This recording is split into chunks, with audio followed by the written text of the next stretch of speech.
second again. In fact, Morbidelli has taken a couple of tenths out. It was actually turn number 10 where Taron McKenzie fell. He was having a pretty solid ride on his Grand Prix debut. Bearing in mind what Michael Bartolini said at the start of this race, Matt, with Pecco Bagnaia in second place, who at the moment doesn't seem like he's a championship threat. You see there, Franco Morbidelli's been given the information that it's Bagnaia. They're on lap record pace, lap after lap after lap. What does Morbidelli do here? Does he continue to ramp it up at this sort of pace? Because it's getting hotter out there. There's only 3 laps to go. Yeah, he'll go for it. But Pecco Bagnaia has worked exclusively. The only thing he's concentrated on in adapting from Moto3 to Moto2 is rear tyre life at the end of the races. That was Morbidelli's Achilles heel at the end of last year. We thought he'd sorted it out this year. Well, we're about to find out because he's under severe test here from Pecco Bagnaia.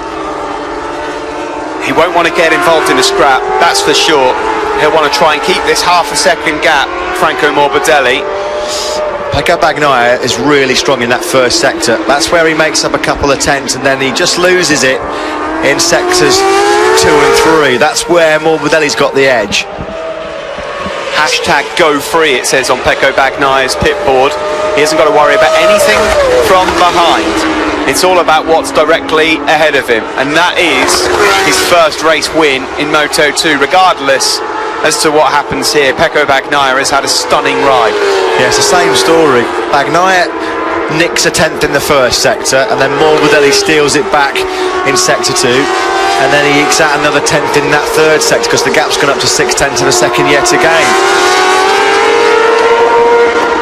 Around Raccordomont onto the start-finish straight. Franco Morbidelli crosses the line. He posts a 1:37 flat, and likewise for Bagnaia, it stays the same, 6 tenths of a second. The concentration levels to be able to plant these lap times in, with Morbidelli looking at his pit board and seeing that he cannot get rid of Bagnaia, and likewise Bagnaia is absolutely incredible.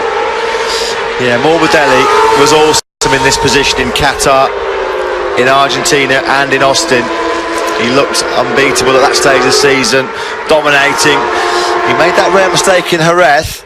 That might be at the back of his mind. Look again through that first sector where Bagnaia is able to just close up 3 or 4 bike lengths on Morbidelli. He's waiting for a little error here, isn't he? Just maybe going wide once. Pecco Bagnaia. Look how much he's pushing, Steve, on the brakes. Sideways going into garage there.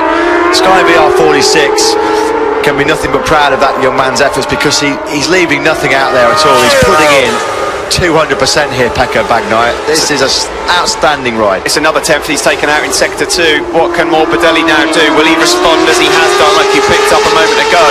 Yeah, normally it's Morbidelli that's able to take the 10th in sector 2 rather than lose it. It's not happened. No. There's going to be 1 lap to go. At the moment, Bagnaia is not close enough to bite. His team, his sister on the right there, all looking anxiously on. Of course, they won't want him to throw it down the road either, but Bagnaia is getting closer and closer. We begin the last lap here in Moto2. Morbidelli comes across the line, and there you can see it. Bagnaia has taken a tenth out. There's half a second in it. Bagnaia is going to have the lap of his life. Yeah, he does. Franco Morbidelli in this situation doesn't tend to make any errors. Luti looks like he's got the control over Marquez for 3rd place.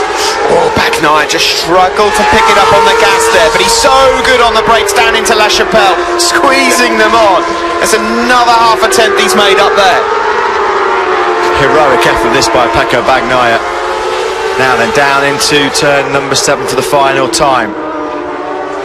Franco Morbidelli dealing with the pressure so far. They're coming up to sector 2 any time now. They'll be braking hard down into turn number 8. Still no sign of a mistake from the championship leader, Franco Morbidelli.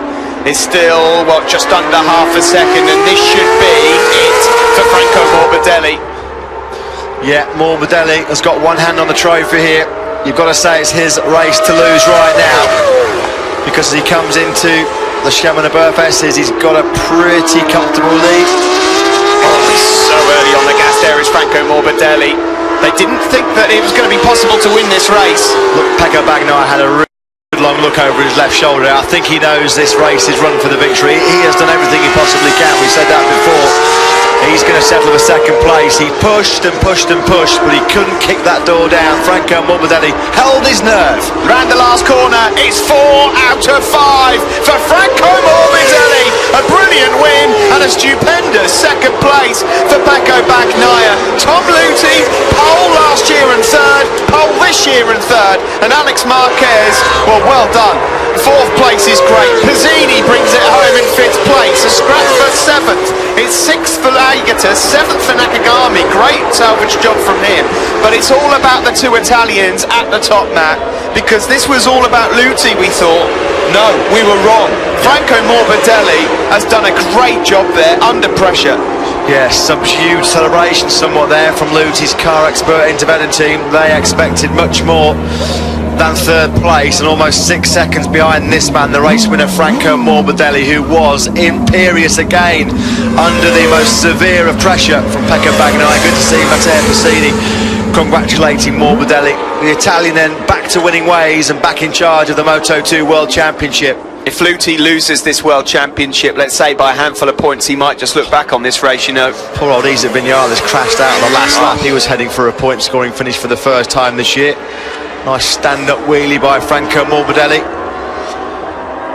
Pecco Bagnaia, he pushed all the way to turns 9 and 10 before he said, no, I'm not going to be able to close down on Morbidelli. I'll take that second place. What a ride for Bagnaia. Absolutely awesome. Absolutely awesome.